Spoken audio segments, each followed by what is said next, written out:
Your boy Sulli, aka the Eclectic Blerd, with another introduction. As you know, if you know me, I am a huge fan of Wanda Maximoff / Scarlet Witch in the MCU universe. I've been liking her ever since she showed up in the Avengers Part 2. And one of the first things that I did on the other channel, the other WandaVision channel that we had to move, is an eclectic review of the series WandaVision. And I really enjoyed that series. I enjoyed character development and I enjoyed her development. It was such a great show to me. I'll put it against almost any limited series, especially any Marvel limited series. I'll put it against almost any season 1 limited series that Marvel has. But just to bring something over that I enjoy from the other channel, I'm bringing over a couple of my eclectic reviews. I don't know which ones. More than likely it's going to be a finale for sure, and maybe another one. I'm not sure, but I just want y'all to just enjoy what I enjoyed. So, without further ado, here's the eclectic review of WandaVision, one of the episodes. Enjoy. Hey y'all, welcome to the WandaVision channel, to another eclectic review. Today we're going to be finishing up our WandaVision series with the finale.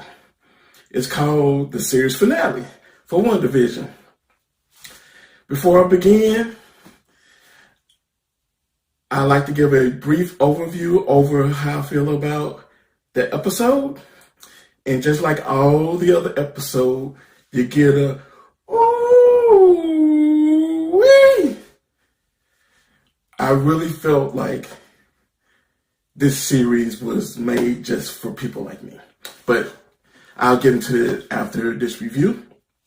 And before I begin, I want you to give this channel a subscribe, give it a like, make some comments on how you feel about this episode and the series as a whole, and we can kind of communicate in the comments. And so they're like, let's go home. They all walk home and everything. Then you see the head starting to pull inward. So she's ending it just slowly. So they get home, you know, they put on their regular clothes magically, and they talk to the kids and tell them that, you know, they're so proud of them and everything, and kiss them goodnight. And then they, at the end, they were downstairs and, you know, she was sad, and then Vision came down and they just kind of had a final speech together.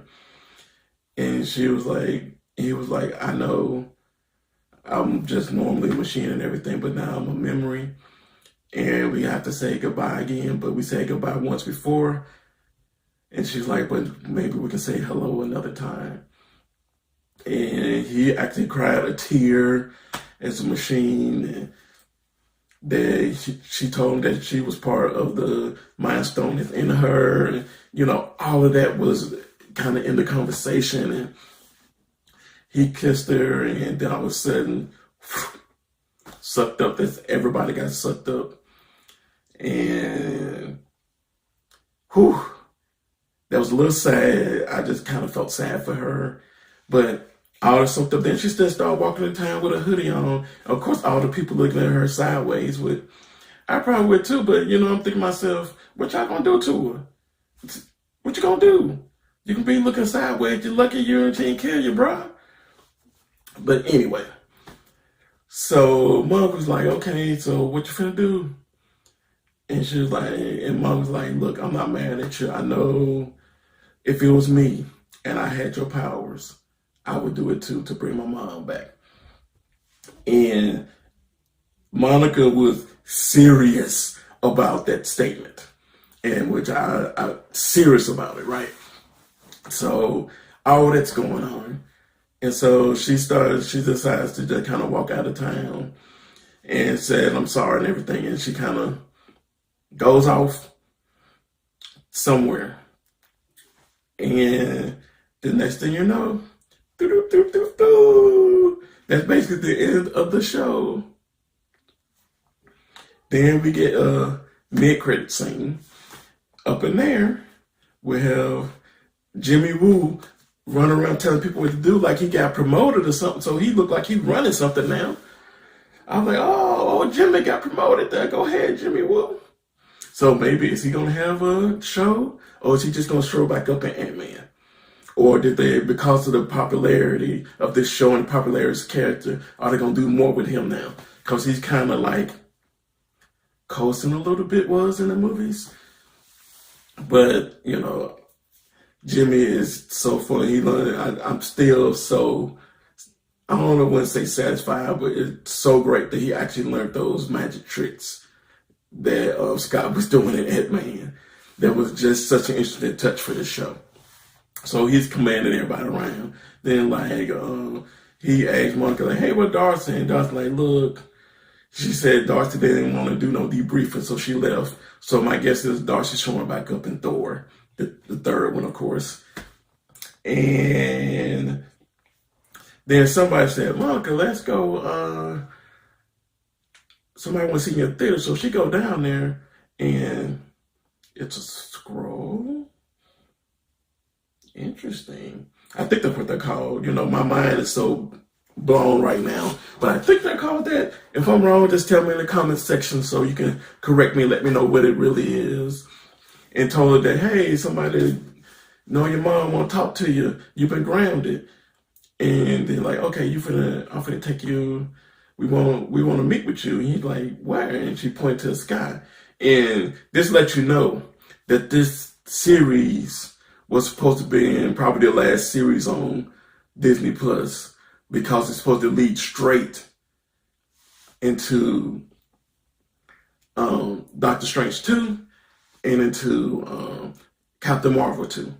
But alas, COVID-19 arrived, and everything got mixed around. But me personally, I'm kind of glad they moved WandaVision first. It just kind of made it a different MCU, and they might be able to do some different things now that they moved it to the front. So we might get even some different takes on the movies. They might be doing some reshoots or things of that nature for stuff that's been shot already. So that's going to be interesting how they use what happened in WandaVision to do it. But it was close. It's basically a finale. There will not be another season of this. And that's the show. Now, my overall thoughts of the episode and of the show itself. First, I feel like this is the first kind of comic book, MCU, Marvel show that really spoke to me, and that the type of stuff that I like, and dealing with things that are kind of personal to me. And I realized that a lot of MCU traditionalists, I call them, only like half the episode, and they probably mad that none of their theories came to pass, and that it wasn't a big bang for an ending for people. But I forgot to tell you, there's an end credit scene. In the end credit scene, they show Wanda in this little bitty house. You know, she's sitting outside drinking tea, and she was going to pour tea. And then in the bedroom, she has Astral herself. I forgot the word for it, but put it in the comment section if you know what it means. Herself, and she's reading the Darkhold book. And what's funny is you hear the kids. And I'm wondering if, because of that, are the kids and Vision really gone? Or are they in another dimension, another universe? And I wonder if Wanda gonna be like, I'm doing all I can to find y'all kids, because, you know, you're mine, you're my kids. I miss you, I miss Vision. And so then it went off. And so that's the show. But I wonder if part of her reason, she wants to learn what it means to be the Scarlet Witch. So of course she's reading that. But at the same time, I wonder if she want to find her kids too, because why would they put the voices of the kids yelling for mom at the very end when she's reading the Darkhold? But that's just my personal opinion, right? But like I said, overall, this show was for me and people like me. I love character development, and every character was developed in there. Wanda's / the Scarlet Witch now is my favorite MCU character ever since Age of Ultron. And so seeing her character arc be developed in this show really made me happy. It was such a great thing for me personally. The way the show was just based around grief and being who you are and growing into that and understanding that and love. Grief, love, and being who you are like the three main themes of the show from beginning to end, even though you have to watch all of it to really put all those dots together. And because of that, I'm like, they really made a show really diving deep into the grief of the main character and other characters in the show, and the importance of love and the importance of being yourself and growing from that, and even learning about yourself and being a better person for it, possibly being a better person. And, you know, there's been movies and stuff that said had grief as the overall appear in the cloud theme, but they really didn't go deep into it. Even in Endgame, it just felt sad in a whole way because everybody was sad about, grieving about what happened, but it didn't delve deep into how the grief affected people. This show actually did that, which was very bold to do and very different to do. And I think having it in a comedic kind of standpoint in the beginning and transferring it to the drama in the end, and having it in 3740, 3740, 45, 47, 50. You know, some people didn't like that it went different lengths. I loved it because it fit how TV was at the time. If you go from the 60s to now, the length of time for TV shows have grown from 20 minutes to 30 minutes to 40 minutes to 50 minutes because streaming has come along and all this other stuff. And people are like, oh, it's usually an hour. No, if you watch TV with commercials, it's a 45-minute show. It's a 25-minute show. But them kind of building it like that, it fit with the theme of the show. I don't know if people really recognize that. It's one of my favorite series ever right now, specifically from Marvel. And if you haven't seen any of the episodes, go back and watch them. Or if you just want to get a review of them all, hey, watch my reviews. I've done all 9 episodes, and we've kind of made it through WandaVision. Can you believe my first series review? I'm in the middle, of course, of doing Stranger Things, but WandaVision is the first one. I can't wait to see what happens in the MCU going forward. I'm not sure if we're going to be doing Falcon and the Winter Soldier. If y'all think I should, just let me know in the comment section, and or on Facebook, Twitter, and all those places. But we're gonna see where that goes to. I'm so excited about what's been going on in this phase 4. I'm excited about what's going on with my channel.